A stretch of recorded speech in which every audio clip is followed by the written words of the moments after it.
이번 2019 합격자 간담회 두 번째 시간입니다. 추운데도 와주셔서 정말 감사하고요. 토요일 날 일단 한번 했기 때문에 저도 마음이 좀 홀가분하네요. 맨날 강의하느라고 앞에 쓰기 때문에 별로 제가 이제 떠는 게 별로 없는데, 그래도 1년에 한 번 또 합격자 선생님들이 우리를 어떻게 평가할까에 대해서 이제 이미 프리플랜드 돼 있는 게 아니라서 뭔 말을 할까 잘 모르니까 혹시라도 이제 너무 우리한테 그 도움 받은 게 적을지는 않을까 뭐 이런 생각 좀 이런 거 있는 거죠. 그래가지고 했는데 토요일 날 선생님들이 너무 잘 말씀해 주셔서 감사하고 또 식사하게 됐는데 인생에서 가장 중요한 두 가지가 직업을 얻는 거하고 이제 결혼하는 거잖아요. 그러니까 이제 합격자 선생님들은 합격하기 전까지는 주제가 다 모든 것이 우리의 직업, 그러니까 교사의 포커스가 맞춰졌었는데 식사를 이제 하게 됐는데 식사를 하면서는 계속 얘기하는 게 이제 학교에 대한 얘기가 아니라 이제 제가 어떻게 연애했는지 막 이런 거에 관심이 많으시더라고요. 제가 결혼한 사람이니까. 그래가지고 주제가 막 그런 거로 바뀌어가지고 분위기가 이제 사실 연애 얘기하면 되게 좋잖아요. 그죠? 그래서 완전히 다른 세계를 또 경험하고 또 다시 여기 또 직업에 대해서 생각할 수 있는 시간으로 왔습니다.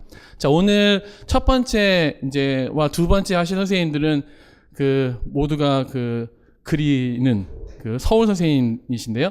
첫 번째 선생님은 정말 오래 기다렸는데 제가 첫 회차부터 알던 선생님이거든요. 첫 회에 제가 이제 그 재작년이 되는 거죠. 2차를 이제 처음 시작했어요. 제가 후발주자니까 2차를 처음 시작해서 그 면접 같은 것들은 이제 제가 직접 찍고 해서 이제 모델링을 보여주려고. 근데 수업시련은 제가 2009년에 이제 그 합격을 해가지고 서울 선생님이지만 영어로 수업하는 게 너무 힘들더라고요. 진짜로도. 그러니까 피드백을 주는 것까지는 정말 잘할 수 있는데 물론 수업 시간에 이제 한번 보여주긴 했거든요. 제가 수업하는 거. 근데 좀 만족스럽지 못하더라고요. 그래서 2차 조교를 제가 이제 뽑기 위해서 공고를 냈었는데 그때 이제 저한테 그 어플리케이션을 내셨어요. 근데 제가 이제 1차 그 시험 보기 전에 이제 공고를 내서 2차 조교들 이제 몇 분을 뽑겠다라고 이제 공지를 하고 받았죠. 근데 그 전에 선생님은 2차 조교에 합격하셨습니다. 2차 조교에 불합격하셨습니다. 하면 1차 시험에서 1차 시험 할 때 좀 이렇게 혹시라도 그 디스트랙트 될까봐 1차 시험 끝나고 나서 이제 바로 선생님은 2차 조교에 합격하셨습니다. 서류 면접에 선생님 불합격하셨습니다. 이렇게 했는데 이제 불합격하신 선생님 중에 이제 한 분이셨습니다. 사실 지금 얘기하면. 근데 왜 제가 불합격 시켰냐면 일단 얼굴을 몰랐어요. 그런데 그러니까 다른 사람들은 직강에서 더 들으신 선생님이 저한테 지원을 하셨거든요. 근데 이 선생님은 이름을 알고 있었어요. 왜냐면 직강에 오는 선생님들이 어떻게 오셨어요? 제가 이렇게 보통 물어보거든요. 왜 우리는 이제 후발주자니까 잘 모르고 그러니까. 근데 다들 저 선생님이 추천했다고 하는 거예요. 그러니까 저 선생님이 보내기만 하고 자기는 안 오고. 그리고 2차에서 제가 이제 어플리케이션을 받았는데 메일에 저한테 얘기하는 걸 하나도 없고 다 최진호 선생님 얘기 막 계속 했었어요. 그러니까는 강의를 최진호 선생님 들었는데 저는 최진호 선생님 강의 너무 좋아하고 하는데 지금 뭐 얘기하는 거지? 내가 지금 2차 선생님 뽑는데 최진호 선생님만 얘기해가지고 제가 그때 최진호 선생님을 한번 싸웠나?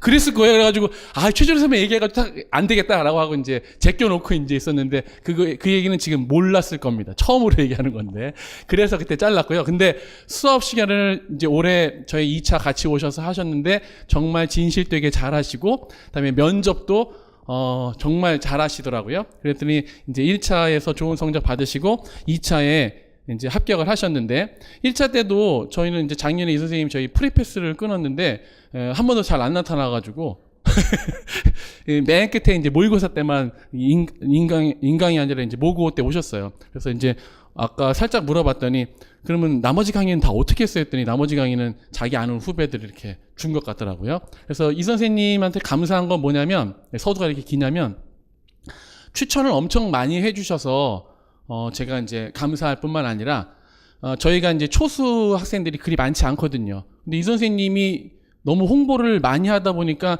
이 선생님 학교 학교의 초수 선생님들, 그러니까 올해 4학년 선생님들이 오셔가지고 올해 이제 초수들을 많이 보게 되니까 되게 이제 감격스러운 거 있죠.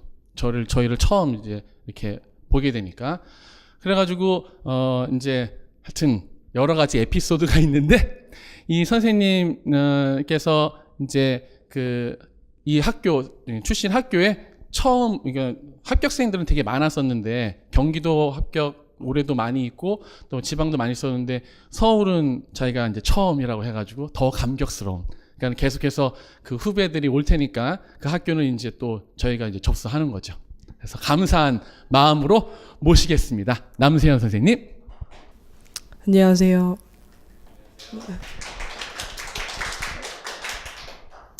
저는 오늘 말씀드릴 거는 멘탈 관리랑 그다음에 생활, 그다음에 90, 11월, 그다음에 2차 이렇게 네 가지를 말씀드리고 제가 오늘 못 드리는 내용은 제가 카페에 어제 수기를 써서 올려놨으니까 그거를 참고하시면 좋을 것 같아요. 그래서 먼저 멘탈 관리 같은 경우에는 사실 저는 조금 멘탈이 약한 편이 아니라 조금 강한 편이에요. 그리고 이 강한 걸 유지하기 위해서 조금 그래도 약해질 때가 있으니까 그거를 계속 유지하기 위해서 조금 스스로 제 귀가 제가 하고 싶은 말을 듣도록 좀 많이 녹음을 했어요. 그러니까 할 수 있다는 그런 것도 많이 적어놓고 좀 오글거리지만 나는 성공을 향해서 내려가고 있다 이런 식으로 막 많이 얘기를 했던 것 같고 그다음에 녹음을 하기도 하고 아니면 블로그에 일기를 쓰기도 하고 제가 9월 달에 아모르 모의고사 1회를 보고 되게 많이 19개인가 틀렸어요. 진짜 많이 틀렸어요. 그러고 너무 좌절스러워서 집에서 짐승처럼 울다가 그래도 안 돼가지고 제가 9월에 따릉이 타러 한강에 간 적도 있거든요. 그러니까 좀 그런 식으로 가벼운 운동을 하시는 것도 조금 도움이 되지 않을까 이런 생각이 들고요. 그 다음에 밥 먹을 때나 이럴 때 저는 경기 영상을 많이 봤어요. 뭐 축구나 그러니까 조금 결과가 있고 좀 짜릿함을 느낄 수 있는 그런 것들을 봤을 때 좀 자극이 되는 것 같더라고요. 그런 걸 봤었고 아니면 뭐 되게 유명한 얘기지만은 그런 뭐 쓴소리 영상 이런 것도 저는 되게 많이 봤어요. 뭐 이지영 쌤, 뭐 전한길 쌤, 뭐 그런 유명한 사람들 그거 많이 봤었고 그래서 저는 공부를 하는 그런 1년이 자기한테 자기 인생에 물음표를 던지는 시간이 아니라 느낌표를 던져야 되는 시간인 것 같아요. 그러고 이제 다음으로 생활로 넘어가겠습니다. 저는 제가 학교 다닐 때도 시험을 되게 많이 보는 학생 중에 하나였는데 제가 사범대기 때문에 따로 뭐 스펙 관리 같은 거를 해야 되는 입장은 아니었는데 뭐 토익이나 탭스, 뭐 토플 뭐 이런 것도 많이 보고 또 실제로 편입 준비도 했었고 근데 이런 많은 시험들을 쳐보면서 제가 느꼈던 거는 아침에 일찍 일어나는 게 중요하다는 거였어요. 왜냐하면 시험을 풀어야 되는데 너무 뇌가 해롱해롱하면은 시험 시간에 집중할 수 없잖아요.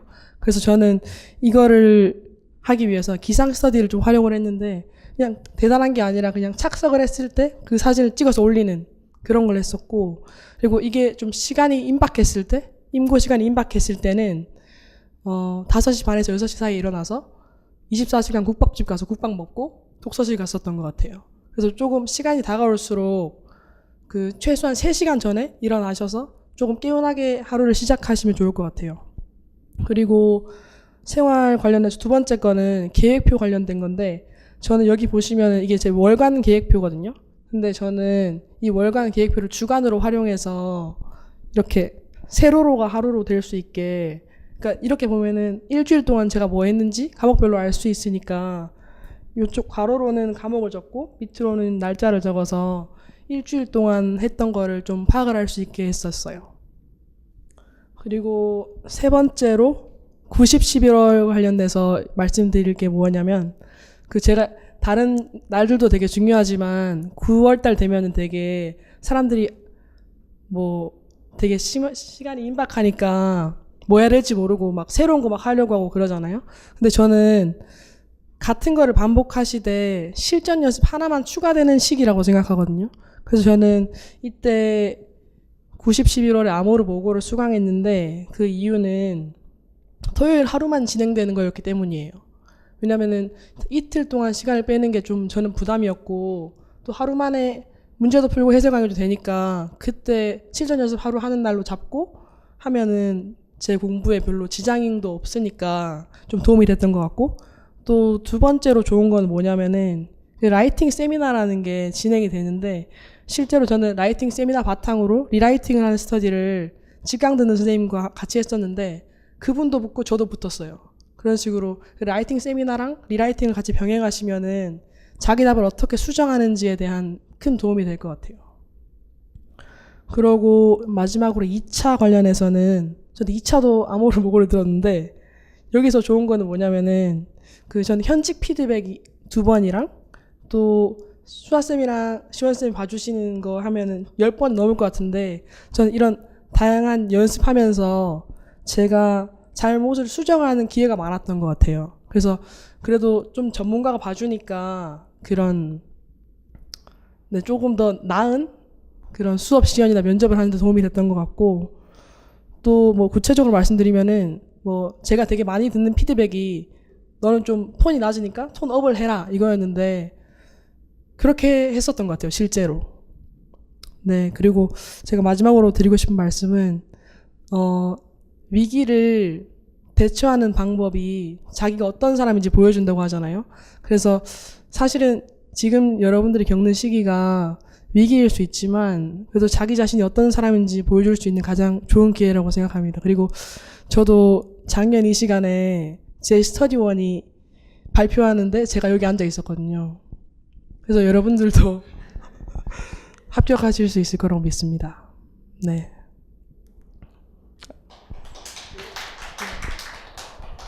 네, 영화학은 따로 뺐어요.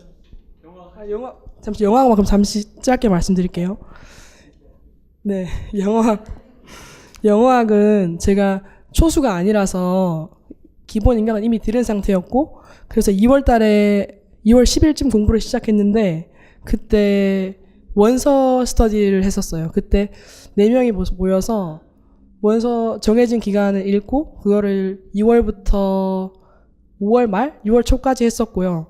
그러고 이제 그거를 다 하고 나서 기출 스터디를 했었는데 기출은 저 혼자 분석을 했었고 그래서 기출 문제 뒤에 관련된 원서를 끼워서 넣었어요. 그래서 그 기출만 보면은 관련된 원서가 다 같이 볼 수 있게 했었고 그래서 계속 이거를 모아가다가 9월부터는 이거를 점점 떼가는 연습을 했어요. 그래서 약간 이런 식으로 지금은 되게 요만큼밖에 없는데 원래는 한 3배 정도 됐어요. 그래서 이거를 계속 떼가는 연습을 하시면 될 것 같고 그래서 네 그랬고 그다음에 이거랑 별개로 하시면 좋은 게 저는 오답 노트를 만들어서 이런 식으로 왼쪽에 문제 있고 답을 찾는 과정을 볼 수 있게 이것도 저는 되게 두꺼웠는데 많이 얇아진 거예요. 그래서 문제 많이 푸시고 또 그 문제에 해당되는 개념을 적용하는 연습을 하시면은 영어학은 괜찮을 것 같고 저는 그리고 이런 거 활용할 때 최진호 선생님 그 원서 특강 그 4개 들었던 것 같아요. 그리고 작년에는 카니 기출을 들었었고 그다음에 기출 특강도 2번 다 2년 다 들었던 것 같습니다. 감사합니다. 자, 선생님 정말 감사드리고 이제 이 선생님 같은 경우는 이제 오래 공부하셨기 때문에 일단 아까 말씀하신 대로 이제 기본이 좀 돼 있으셔서 이제 저희 강의 앞부분에 대해서는 이제 별로 이제 하지 않으시고 모의고사에서 좀 도움을 받으신 것 같습니다. 자, 2번째 모신 선생님도 서울 선생님. 이 선생님은 일단 그러니까 다 2분까지 한 다음에 질문 갈게요. 방금 전에 이제 최준호 선생님이 지금 잠깐 끼어들었습니다. 네. 인강들이 못 들까요, 오빠? 자, 2번째로 드린 선생님은 또 감사한 게 뭐냐면 저희가 6월 초하고 그다음에 10월 마지막 되기 전에 한 시험 보기 한 5, 6주차 전에 전국 모고 해서 2회 정도의 전국 모고를 합니다. 근데 이제 이 선생님께서 이제 처음에부터 거의 이제 두각을 나타내셨죠. 처음에도 이제 잘 하셨는데 처음에는 뭐로 이제 두각을 나타내셨냐면 이제 저희가 아까 첫 번째 선생님께서 말씀하신 대로 토요일에 강의를 하잖아요. 그러니까 다 몰아서 아침부터 시험을 쭉 보고 점심 먹고 다음에 그 강의를 이제 작년에는 영어학하고 다음에 일반 영어 문학하고 이제 제가 하고 해가지고 다 듣고 나면 이제 6시 제가 이제 좀 늦게 끝나고 막 그래가지고 6시, 7시 이렇게 되는데 그거 끝나고 보통 사람들은 가서 이제 녹다운이 되죠. 그런데 지금 두 번째 모신 선생님은 이제 스터디가 있었어요. 더 나이가 훨씬 많으신 선생님하고 비슷한 나이대 선생님이 세 분이 쪼로록 이렇게 책상에 하나, 둘, 셋 옆에 앉지도 않고 이렇게 세 개, 셋이 같이 앉으셔가지고 저녁 먹고 오셔가지고 또 이제 스터디를 하시더라고요. 뭘 하는지는 모르겠지만 리라이팅을 하겠죠 아무래도. 그래서 그 스터디를 하는데 너무 이제 보기 좋은 거 있죠.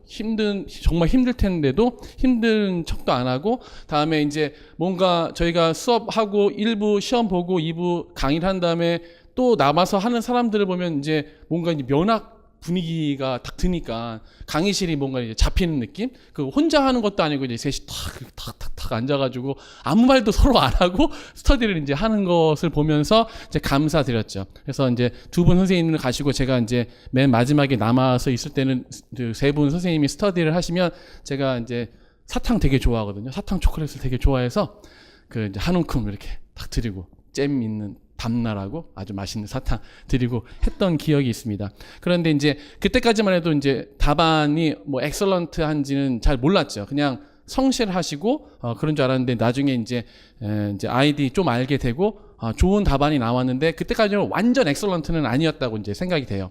그런데 점점 이제 적응해서 물이 차오르시더니 맨 마지막에 이제 저희가 전국모고 했을 때 이제 2등 하셔가지고 2등 했는데 못 붙으면 안 되잖아요. 그죠? 그러면 저희 모의고사에 대한 신뢰도가 이제 안 되는 거니까. 그래서 기도하는 마음으로 붙기를 이제 1차 붙기를 이제 바라고 있었고, 이제 당연히 붙으셨고, 2차에서도 이제 좋은 성적을 거두셨는데, 나중에 또 알고 보니까 이 선생님이 저같이 이제 사범대 출신 아니셨는데도 되게 제가 보기에는 이제 적절한 시기에 되게 너무 오래지도 않고 적절한 시기에 공부를 되게 컴팩트하게 하셔서 합격하신 것 같아요. 그러니까는 좀 더 들을 말이 있을 것 같다는 생각이 저는 들거든요. 그러니까는 이제 사범대 출신이 아니기 때문에 이제 겪었던 일들 같은 것들 그런 것들을 이제 잘 얘기해 주실 것 같아서 이제 모시도록 하겠습니다. 자, 김민정 선생님. 안녕하세요. 네, 저는 영역별로 좀 구체적으로 말씀드릴게요. 저는 일단 상반기, 하반기로 나눠서 공부를 한다면 상반기에는 1형에 집중하는 게 좋다고 생각을 해요.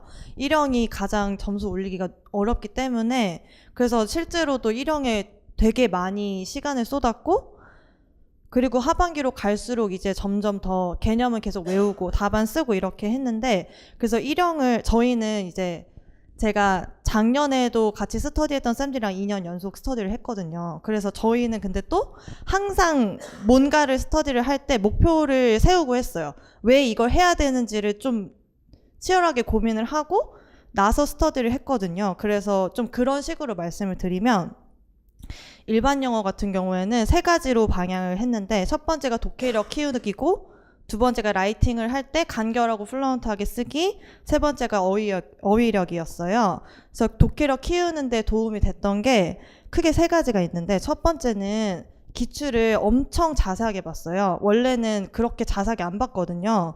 근데 얼마나 자세하게 봤냐면 이제 셋이서 스터디를 하는데 다 풀어오고 모르는 단어도 다 찾아온 다음에 돌아가면서 한 줄씩 해석을 하는 거예요. 근데 완전 쓸데없어 보이잖아요. 한 줄씩 해석을 하는 게. 근데 이렇게 내가 읽으면서 자연스럽게 내 머리로 그 컨텍스트에서 게싱을 하면서 하는 때랑 말로 이제 벌벌이 할 때랑 완전 다르더라고요. 내가 정확하게 이해했다고 생각했는데 말을 해보니까 안 나오는 거예요. 그래가지고 이렇게 하면서 또 모르는 표현이 생겨요. 다 안다고 생각했는데. 그리고 아주 쉽다고 생각한 지문도 또 모르는 게 있어요. 그래서 모든 지문이 다 너무 공부할 거리가 많은 거예요. 그래서 막 괜히 뭐 다른 막 문제집 찾으려고 막 찾아 헤매시는 것보다 그냥 기출을 정말 열심히 세세하게 공부하시는 게 진짜 도움이 많이 될 것 같아요. 그래서 이렇게 라인 바이 라인으로 해석을 하면은 모르는 표현이 있잖아요. 그래서 그거를 다 체크를 해서 문장을 쭉 정리를 엑셀에다가 쭉 했어요. 그러고 이거를 다 외웠어요. 저희는 문장을 외웠어요. 그래서 그거는 처음에는 막 만나서 확인했거든요, 돌아가면서. 근데 시간이 오래 걸리니까 그냥 녹음해서 확인해서 올렸어요. 근데 이게 뭐가 좋냐면, 이것도 쓸데없다고 생각하시겠지만 이렇게 문장 단위로 외우면 라이팅 뿐만 아니라 스피킹 할 때도 플루언시가 엄청 올라가요. 그래서 말이니까 말은 그냥 자연스럽게 나와야 되잖아요. 그래서 시간이 오래 걸리는데 정말 정말 도움이 돼요. 그래서 이거 진짜 하시면 좋을 것 같고, 그리고 이렇게 기출을 하고 할 때 라인 바이 라인을 하고 뭐 문단은 이 문단의 핵심 키워드가 뭐다 이런 얘기도 하고, 그 다음에 이 답은 무조건 왜 이게 돼야 되는지 논리적으로 따지고, 이것까지 해서 정말 진짜 시간이 오래 걸렸는데 제일 도움이 많이 됐어요. 그래서 그렇게 공부를 했고, 그러고 나서 최시원쌤이 남아서 초반에는 그냥 리라이팅을 했었거든요. 그래서 아무 말 없이 했던 거고, 이제 한 9월, 11월 이때쯤에는 이 수아쌤 지문으로도 똑같이 했어요. 그러니까 리라이팅 할 때도 훨씬 더 좋고, 그리고 그렇게 해서 그 표현도 똑같이 다 정리하고, 그래서 계속 보니까 그냥 영어가 안 늘 수가 없었어요. 진짜 너무 좋았고, 그리고 또 도움이 됐던 거는 기출문제를 루브릭을 만드는 거예요. 저희가 나름대로. 그러니까 수아쌤 답도 있지만 이제 문제를 저희가 풀고 나서 막 모르겠거나 합의가 안 되는 그런 게 있잖아요. 그래서 일단 자기가 기출 루브릭을 만드는데, 만약에 4점짜리 서술형이면 1점은 이 키워드고 뭐 1점은 이 키워드고 이런 식으로 다 루브릭을 만드는 거예요. 완전 내가 채점 한다고 생각하고. 그렇게 만든 다음에 만나서 이제 논의를 해서 완전 완벽한 모범 답안을 만든다 이런 생각을 한 거죠. 근데 이거를 모든 과목을 다 했어요. 근데 영어학은 사실 너무 명확하니까 크게 도움은 안 됐는데, 이게 일반 영어랑 영어 교육론 할 때 진짜 도움이 많이 됐어요. 왜냐면 일반 영어 같은 경우는 이게 내 답도 맞는 것 같은데 왜 이거는 틀렸을까 이렇게 항상 생각하잖아요. 근데 반드시 논리적으로 이 답이 이런 키워드가 들어가야만 하거든요, 항상. 그러니까 이거를 나 혼자 하기보다 스터디로 하면은 정말 좋고, 영어 교육론도 마찬가지고. 그리고 최지원 쌤이 항상 답을 하실 때 이 문제가 있으면 이거랑 관련된 핵심 개념이 있고, 그거에 대한 데피니션을 정확하게 쓰고, 그리고 문제에서 그 근거를 찾아서 쓰고. 근데 모든 문제가 다 그렇게 돼 있잖아요. 그거를 기출 분석을 그 루브릭 작성으로 하면 똑같이 그렇게 돼요. 그래서 이거를 한번 하고 나면은 정말 문제 접근하기가 진짜 확실히 쉬워져서 꼭 해보시기를 추천드리고, 네. 그리고 그 다음에 다시 일반 영어 넘어가면은 저는 또 도움이 됐던 게, 약간 기출보다 좀 더 어려운 지문을 많이 접하고 싶긴 했어요. 그래가지고 막 찾다가 제일 저한테 좋았던 거는 SAT 문제집 활용하는 거였는데, 리딩만 모아놓은 책이 있어요. 그래서 그거를 봤는데 제일 좋았던 거는 해커스에서 나온 파란색 책이 있어요. 해커스 뉴 SAT 리딩 이게 있는데, 이거는 원래 리딩을 하면 막 단어 문제 짧은 것도 있고 막, 그래서 그런 문제는 안 풀면 결국에 막 조금밖에 못 풀거든요. 뭐 밸런스, 카플란 막 이런 데에서 막 원서로 나오는 게 있는데, 근데 그것보다도 이거는 정말 리딩 한 지문이 있고 뭐 객관식 문제가 막 10개 예를 들어서 있어요. 그래서 그게 한 세트에 5지문 있고 그게 10세트 있어요. 그러니까 50지문이 있는 거예요. 그래서 그것도 정말 꼼꼼하게 공부했어요. 그거를 풀면 진짜 많이 틀려요. 생각보다 진짜 어렵더라고요. 엄청 많이 틀리는데 정말 눈물 흘리면서 막 풀고, 그리고 모르는 단어 다 정리하고 똑같이 그 문장으로 또 정리하고, 그리고 서머리도 했어요. 서머리도 하고, 그리고 여러 번 풀었어요. 그래서 진짜 일반 영어는 왜 이렇게까지 해야 되나 싶을 정도로 해야지 느는 것 같아요. 그래서 진짜 그렇게 많이 했고, 또 한 가지 더 했던 거는, 이것도 2년 동안 한 건데, 영자신문 스터디를 했는데, 이거는 좀 다양한 주제를 접하려고 했던 건데, 이런 방식으로 했어요. 그냥 서머리를 보통 하시잖아요. 근데 저희는 월수금 주제를 정해서, 뭐 월요일은 사회나 문화나 뭐 이런 거, 수요일은 과학이나 기술, 금요일은 교육, 이렇게 해서 주제를 정하고, 만약에 내가 출제자면 임용고시 스타일로 문제를 내보는 거예요. 그래서 기입형 문제 하나를 내고 뭐 서술형 내고 그리고 서머리는 하는 것이고 막 이렇게 문제를 내요. 근데 이게 되게 오래 걸려요, 생각보다. 그래서 또 이거 시간이 아깝다 이렇게 생각이 들어요, 하다 보면. 근데 이거를 내가 출제할 때 진짜 공부가 많이 돼요. 막 이 지문을 완전히 논리적으로 이해를 해야지 문제를 낼 수가 있잖아요. 그래서 그렇게도 도움이 되고, 또 다른 사람 문제 솔직히 대충 내는 사람들도 있긴 해요. 근데 또 그 와중에 열심히 하시는 분들이 있어요. 그러면 그런 분들의 문제를 풀면서 막 나름대로 이제 공부를 할 수 있는 거죠. 그래서 또 일주일에 3번씩 서머리를 쓰니까 또 얼마나 라이팅 연습이 되겠어요. 그래서 그것도 좋았고, 그래서 이런 식으로 저는 일반 영어를 공부했습니다.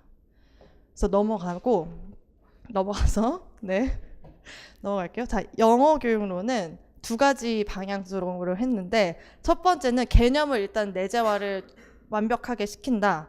2번째는 이제 정확하고 간결하게 키워드만 쓴다. 이렇게 해서, 그래서 이거는 사실 진짜 쉬워요. 그냥 개념 외우고 답안 쓰는 연습은 그 루브릭 작성하는 거 하고, 그리고 최시원 선생님 모고가 그런 정말 기출이랑 비슷하니까 그거 쓰면서 내가 또 지문이랑 그 문제랑 연결 안 시켰구나 이런 거 쓰면서 막 틀리면 반성하고 이렇게 하면서 공부했습니다. 그래서 영어 교육론은 그 정도로 말씀드리고, 그리고 음성학이 제가 올해만 했는데 진짜 도움이 됐던 게 있어요. 그게 뭐였냐면, 다들 그 AP를 보시잖아요. 근데 그걸 반복해서 봐도 그냥 다 아는 것 같고 막 그래요. 그래서 그거를 볼 때 이번에는 그것도 정말 시간이 오래 걸리는데, 일단 엑셀에다가 막 정리를 했어요. 다 어떻게 했냐면, 처음에 이그젬플을 써요. 그러니까 칸이 엑셀에다가 하면은 이그젬플을 하는데 단어들 있잖아요. 여기다가 다 써요, 단어들을. 그 다음에 또 뭐 있지? 그래, 그 세그멘트가 만약에 뭐 막 단어가 있으면은 그 뭐가 있을까요? 생각이 안 나는데, 아무튼 바뀌는 세그멘트 있잖아요. 그거를 여기다 쓰고, 그 다음에 여기에는 그 어떤 컨디션이 어떨 때, 그리고 어떻게 변하는지 그 현상, 이렇게 하면은 이거를 정리하면은 룰이 되잖아요. 그래서 이걸 다 정리한 다음에 이걸 안 보고 이것만 보고 계속 썼어요. 계속 쓰는 연습을 이제 시험 다가오면서는 그냥 거의 기계처럼 그냥 맨날 연습하고, 그리고 여기 없는 거 이제 최종 선생님께서 새롭게 주시는 거 여기다 계속 추가하면서 하고, 그리고 이렇게 해놓으니까 막 모르거나 알고 싶은데 생각 안 나면은 막 검색하면은 나오고 이러니까 진짜 좋더라고요. 이거는 진짜 추천을 드려요. 네. 그리고 네, 영어학은 최준 선생님 수업 들으면 좋을 것 같아요. 왜냐면 원서 같은 거 그냥 스터디로도 읽어보고 했는데 진짜 어렵더라고요, 너무. 그리고 막 우리끼리 머리 싸매고 해봤자 답이 안 나오더라고요. 그냥 최 선생님은 딱 중요한 것만, 봐야 될 것만 딱딱딱 정해서 해주시니까. 네, 그리고 최 선생님 강의를 활용하시면 좋을 것 같습니다. 네, 그리고 저는 2차 간단하게 얘기하면은, 저는 작년에 2차에서 떨어졌었는데 그래서 올해도 막 열심히 하려고 막 했었어요. 근데 이번에 진짜 좀 소름 돋았던 게, 스터디에서 교과서를 가지고 막 나올 것 같은 주제나 문제 같은 거 꼽아봤었거든요. 근데 이번에 뭐 나오시는지 혹시 모르실 수도 있는데, 이번에 뭐가 나왔냐면 그 리사이클링을 가지고 서베이하고 라이팅하는 게 나왔는데, 교과서에 그게 똑같이 있었어요. 그 다른 스터디원 쌤이 그거는 주제가 그린헤빗이었어요. 그래서 그린헤빗에 대한 서베이를 하는 그런 활동이 있었단 말이에요. 그래서 이거 되게 나올 것 같다고 이거 해보자고 했었어요. 근데 그때 해봤어야 됐는데 이게 문제 만들기가 너무 어려운 거예요. 그래서 그래, 이거 중요하다, 해보자 이렇게만 하고 안 했었어요. 그래서 진짜 너무 후회되는 거예요. 시험날 갔는데 그게 나왔으니까. 그래서 진짜로 항상 해보셔야 될 것 같아요. 정말 진짜 후회했어요. 네, 그래서 그런 얘기를 드리고, 또 그냥 마지막으로 한 말씀만 더 드리면은, 제가 최 선생님이 제가 컴팩트하게 공부했다고 하시지만 오래 공부했거든요. 근데 제가 만약 나름대로 공부를 많이 했다고 생각하니까 막 보면 다 아는 것 같고 막 하기 싫고, 뭐 막 대충 하게 되고 그러더라고요. 근데 제가 이번에 막 점수 막 90점 넘은 사람들도 많고 그렇더라고요. 근데 저는 그 정도는 아니거든요. 그래서 제가 너무 아쉬웠던 부분을 생각해 보면 아, 내가 아니 뭐 이런 건 안 나오겠지 이러면서 제 맘대로 판단하고 공부 안 했던 대충 했던 부분에서 결국에는 거기서 막 다 나갔더라고요. 2차도 마찬가지였고. 그래서 항상 이번에도 또 느꼈어요. 진짜 겸손하게 해야겠구나, 공부를. 정말 나는 새롭게 시작한다는 마음으로 겸손하게 하자를 또 느꼈어요. 그래서 네, 모두 다 잘 하시겠지만 항상 그렇게 그 마음을 잊지 마시고 하시면 진짜 좋은 결과가 있으실 것 같아요. 이상입니다. 최준호 선생님 강의를 들으라니까 한번 최준호 선생님이 잠깐 또 나오셔서 공부 어떻게 되는지 영어학에 대해서 잠깐만 소개해 주시면 좋을 것 같아요. 네, 저번에도 얘기하셨지만 예, 영화 공부하는 방법에 대해서 얘기 안 하려고 했거든요. 왜냐하면 설명의 동영상이 올라가 있을 거고요. 설명의 동영상을 보시면 얘기가 나와요. 똑같은 얘기 하기 싫어서 안 하려고 했는데 간단하게 얘기하면 그 설명의 동영상에 6권의 원서를 봐야 된다. 근데 잘 모르는 학생은 막 10권 보더라고요. 그 안 중요한 책을 보면서 왜 스스로를 고생시키는지 좀 이해가 안 가고요. 6권 보면 충분하다고 보고요. 그 대신에 합격한 분들 얘기처럼 정말 회독을 엄청나게 하거든요. 무한 회독하고 라인 바이 라인 다 읽고 AP 같은 거는 얼마나 지겹겠어요. 초수 때부터 봤던 건데. 그런데 엄청나게 반복해야 되고요. 지겹다는 얘기 하면 안 되고요. 합격한 분들은 지겨움을 넘어서서 회독을 엄청나게 많이 한 분들이에요. 두세 번 보면 정말 보면 AP 나 다 아는데 왜 4회독 5회독 해야 돼? 그런 생각할 수 있지만 그렇게 생각하시지 마시고 예, 회독을 많이 해주시기 바라고요. 저는 그래서 오늘은 영화 공부법 말고 딴 얘기를 하고 싶고요. 딴 얘기 조금 하겠습니다. 나는 수업 시간에 잡담 안 하기로 유명하죠. 근데 오늘 같은 날은 수업이 아니니까 잡담을 좀 하겠습니다. 아무르에 왔을 때 최시현 쌤한테 물었어요. 세금 신고를 하원 강사는 5월 달까지 해야 되는데 세무사를 누구한테 의뢰하느냐, 어떤 방식으로 하느냐 물어봤어요. 그래서 최시현 쌤이 설명해 줬어요. 친절하게. 영수증을 다 모아야 된대요. 카드 쓸 때마다. 그래서 나는 모으기 귀찮은데 그렇게 생각하면서도 그렇게 해야 된다고 해서 모았어요. 영수증 밥 먹을 때마다 모으고 지갑에 넣고 투명한 지퍼백에 담았어요. 그러니까 1년 동안 엄청나게 두꺼워지는 거예요. 그래서 이거 내면 세무사가 그 세금 신고를 해주나 보다. 근데 그게 아니에요. 최신 쌤은 이것을 공책을 사서 하나씩 다 풀로 붙여야 된대요. 날짜도 적고. 그래서 이거 진짜 귀찮잖아요. 세금 신고하는데 공책을 사서 이걸 다 붙여야 돼요. 날짜 순서대로. 그래서 되게 어려운 방식으로 세금 신고하고 있네. 그래서 최시현 쌤한테 얘기했어요. 최시현 쌤이 교회를 다니니까 다른 스타일로 하는 세무사가 있는지 알아봐달라. 그래서 알아봐 준다고 해서 저한테 추천을 해줬어요. 그쪽에 이제 세금 신고를 의뢰하면 이게 전혀 필요가 없어요. 그냥 자기가 쓰는 카드 회사에 전화해서 1년치 내역을 엑셀로 뽑아달라고 하고 엑셀을 이메일로 보내줘요. 그걸 세무사한테 보내면 그냥 알아서 다 처리해줘요. 그래서 이런 방식에 비해서 엄청나게 편리해졌죠. 그래서 이제 최시현 쌤도 나도 이런 거 안 하는 스타일로 바꿔서 아마 내 생각에는 최시현 쌤이 이제 바꾼 거에 대해서 크게 만족할 거라 생각해요. 이게 얼마나 시간이 많이 걸려요. 1년치를 날짜를 적고 순서대로 맞춰야 되고 풀로 붙여야 되고. 그래서 이런 얘기를 왜 하느냐. 최시현 쌤이 다른 회계사 세무사한테 의뢰하기 전에는 이런 스타일로 하면서 그냥 세금 신고는 원래 이렇게 하나 보다. 이게 유일한 방법인가 보다. 그렇게 생각했겠죠. 그래서 비교 대상이 없었잖아요. 이런 스타일만 했으니까. 그래서 비교 대상이 없으면 어떻게 되냐면 자신이 하는 방식이 그냥 가장 좋다고 착각할 수가 있어요. 그래서 비교 대상이 있어야 좋은지 나쁜지 알 수 있다. 이런 얘기를 하고 싶고요. 그래서 비교 대상이 있으니까 예전에 했던 방식이 힘들고 좀 안 좋은 방식이었구나. 새로운 방식으로 하니까 편리하고 그게 더 좋구나. 비교 대상이 없고 하나만 해보면 그게 그냥 원래 세상 사람들 다 그렇게 하는 것 같고 가장 좋아 보여요. 그래서 이런 얘기를 하는 이유는 우리 수업을 안 들어본 타 팀 강의를 듣는 학생들이 있겠죠. 예를 들어서 기억학원, 니은학원이 있어요. 여기는 세 분의 교수님 계세요. A, B, C, D, E, F. 그리고 우리 아모르에는 김수아 쌤, 최시현 쌤, 나 이렇게 있어요.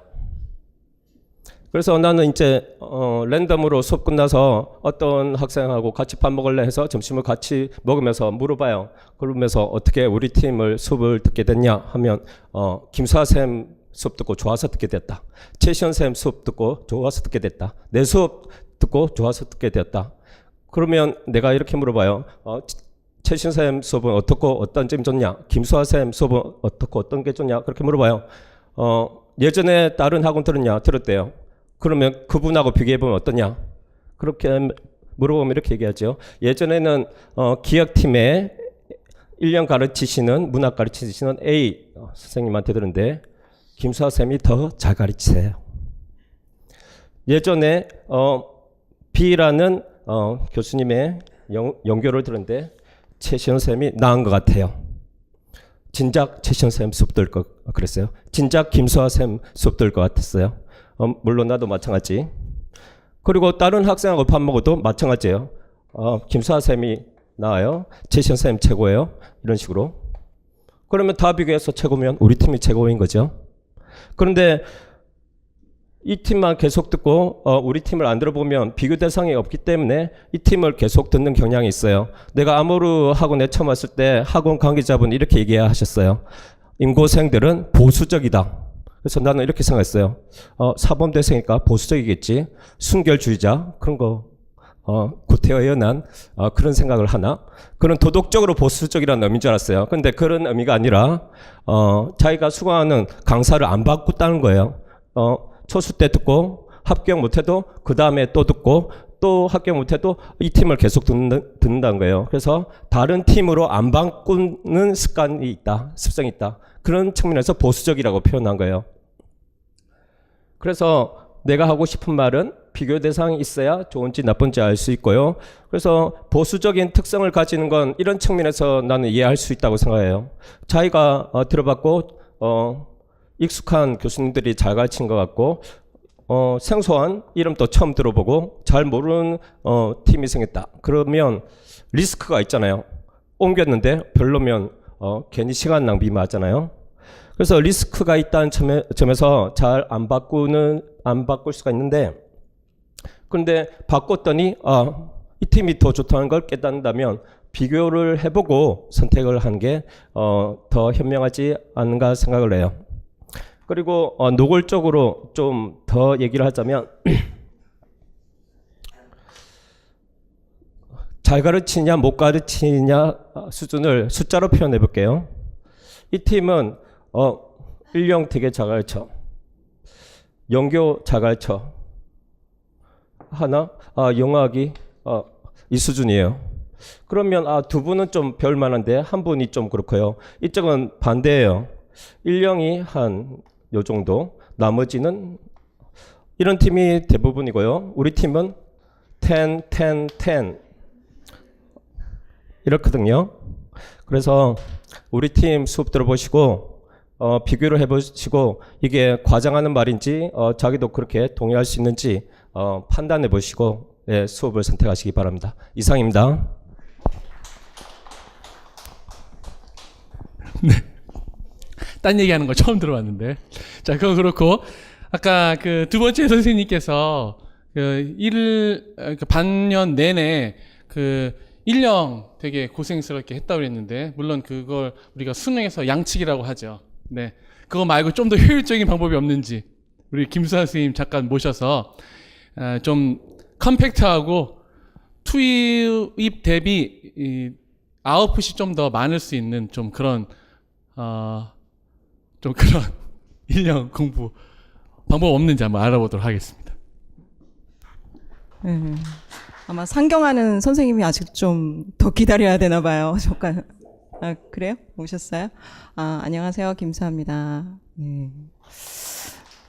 저는 공부 방법이야, 저도 합격자 세미나 때도 말씀드렸고, 1, 2월 강의 또 OT로도 또 올라가 있고, 카페 가시면 많아요. 그러니까 제가 말씀드리는 제 커리큘럼상의 일반적인 공부 방법이 있어요. 근데 그거 외에 오늘은 이제 합격자 세미나를 들으시는 이유가 있잖아요.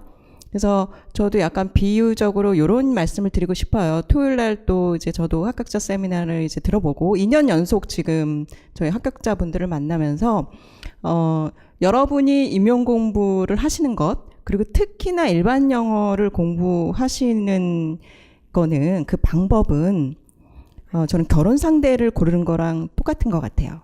결혼 상대를 고르시려면 어떻게 해야 되냐면 내가 누군지를 알아야 돼요. 내 상태가 어떻고 내 스타일이 뭔지를 아셔야 되고, 그다음에 상대방을 잘 아셔야 돼요. 아무리 돈이 많고 성격 좋고 이렇다고 소개를 받더라도 일반적인 객관적인 스탠다드를 봤을 때는 최고예요. 그렇다 할지라도 나랑 안 맞으면 사실은 소용이 없는 거거든요.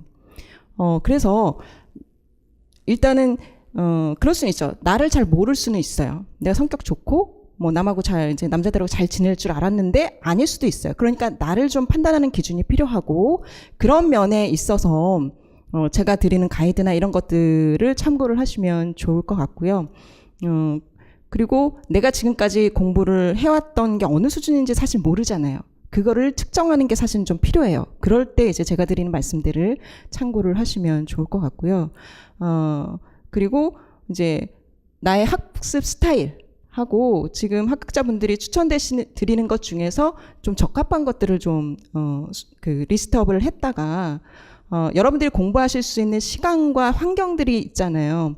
그래서 올인해서 하실 수 있는 분도 있고 그렇지 않은 분도 있으니까 그거를 잘 가늠을 하셔서 취사 선택을 좀 하셔서 최선의 어떤 선택들을 하시는 게 필요하고, 사실 결혼 상대자도 내 인생의 최고였다라고 사실 말하는 비교 대상 없습니다. 그냥 사는 거지. 이상한가? 그러니까 여러분이 임용을 1년을 준비했는데 내가 해서 합격을 하셨어요. 내 인생 최고의 방법을 했나? 그건 몰라요. 1년을 그렇게 했는데 합격이란 결과가 나온 거거든요. 그러니까 지금 수준에서 가장 현명한 선택을 하셨으면 여러분들 잘하신 거예요. 그렇게 해서 합격을 했든 불합격을 했든 분명히 실력은 올라갔을 거고, 그런 게 이제 누적돼서 또 이제 합격을 하신 거고요. 그리고 제가 드리는 커리큘럼도 완벽하지 않습니다. 저도 항상 이제 여러 수준의 선생님들이 있기 때문에 고민을 되게 하거든요. 다 끌어안을 수 없기 때문에 중간 지점에서 아랫부분들을 이제 가이드 해드릴 수 있는 가이드를 또 개별적으로 드리기도 하고, 윗부분에 더 어려운 것들을 사실 이제 기출보다 더 어려운 것을 공부해야 내가 더 안심이 되고 성취감을 느끼고 공부하는 재미가 있는 분이 있어요. 그러면 공부 재미를 느끼면서 사실 임용을 준비를 할 필요도 있는 거잖아요. 그런 분들은 또 그게 이제 또 소싱이 돼야 되는 부분이 있죠. 제가 이제 다 만족도 시켜드릴 수 없는 영역도 사실은 있는 거거든요. 그러니까 그런 부분들을 이제 다 고려를 하셨으면 하고요. 토요일 날도 말씀을 드린 건데 두 가지 측면을 보셨으면 좋겠습니다. 공부에는 특히 일반 영어는 공부하는 방법도 정확해야 되고, 그리고 양도 어느 정도 차야 내 실력이 올라옵니다. 그 양이 어느 정도일지가 제일 가늠하기가 저는 어려운 것 같아요. 제가 방법은 되게 정확하게 드릴 수 있다고 좀 자부를 하는데 양은 개인별로 되게 틀린 거예요. 그래서 플래너를 써서 시간을 가져오세요, 여러 가지를 하지만 본인은 되게 많이 했다고 생각하시거든요. 그런데 보면은 그 양이 차지 않은 것을 볼 때가 굉장히 많습니다. 그래서 수기나 합격하시는 선생님들 공부하신 얘기를 들어보면 저렇게 많이 했나라는 그 생각을 하실 거예요. 그리고 몇 수의 과정을 걸치면서 굉장히 많은 양이 또 쌓였을 거고요. 그래서 그런 거를 좀 가늠해 보시면 되게 좋을 것 같고, 또 하나 말씀드리고 싶은 것은 상반기에 공부를 하실 때 우리가 일반 영어는 양의 싸움이 있고 정확성의 싸움이 있어요. 뭐가 더 중요할까요? 정확성입니다. 그래서 상반기 포커스는 정확성에 두셔야 돼요. 그래서 내가 몇 개를 안 풀더라도 내가 정확히 깨달아야 합니다. 내가 이 질문을 다 했는데 지금 김민정 선생님이 되게 정확하게 하신 것은 이 질문 하나를 완전히 다 먹어버린 거예요. 그러니까 정확성의 최극치를 한 거죠. 근데 그 정도까지 해야 되느냐라는 것은 개인 내 공부한 현재 양에 따라 사실은 조금 다르긴 해요. 그리고 공부할 수 있는 여건에 따라서 또 다르기도 하거든요. 지금 세 분이 같이 스터디를 하셨는데 지금 혼자가 되신 거예요. 방법은 똑같았는데 왜 그 중에서 이제 한 명만 됐냐라는 거를 생각할 때 그 부분을 고려를 하셔야 되고, 상반기에 정확성이 되면 하반기에 내가 공부하는 양을 많이 늘려서 밀어붙이면 이게 확 상승을 하더라고요. 그래서 김민정 선생님도 제가 이제 7월 시작하고 몇 주 후에 오셨죠. 근데 사실 저는 답안을 받았을 때, 일령 답안을 받았을 때는 조금 이제 처음엔 좀 아쉬웠어요. 지금부터 만들어 가야 되는데 되게 아쉽다라고 했는데, 이게 어느 몇 회차를 거치면서 두각을 나타내는데 쑥쑥쑥 올라가더라고요. 근데 같이 스터디를 하셨던 이제 분 중에 사실 다른 분이 초반엔 더 잘 쓰셨어요. 일령 그 부분은. 근데 나중에는 이 선생님이 확 차고, 끝에는 이제 그 뒷심으로 착 올리시더라고요. 그게, 정확성이 다져진 다음에 그 양으로 확 밀어붙이면서 훨씬 더 시너지가 났고, 뭐 이제 방법적인 부분, 이런 것들이 이제 정리가 되면서 되게 좋은 성과를 얻었던 것 같아요. 그래서, 저는 이제 임용 준비하시는 분들이 임용 대비를 어떻게 할 것인가라는 것을 결정하시는 것은 굉장히 신미안이 필요한 것 같아요. 종합예술인 것 같아요. 그래서 그런 부분 어렵지만 최대한 이제 여기서 가져가시면서 결정을 하시면 이제 도움이 될 것 같습니다. 네. 두 분 다 좋은 말씀 감사합니다. 이제 인강은 이걸로 이제 내리고 잠시 쉬는 시간에 이 두 분한테 질의응답 받는 시간 갖겠습니다.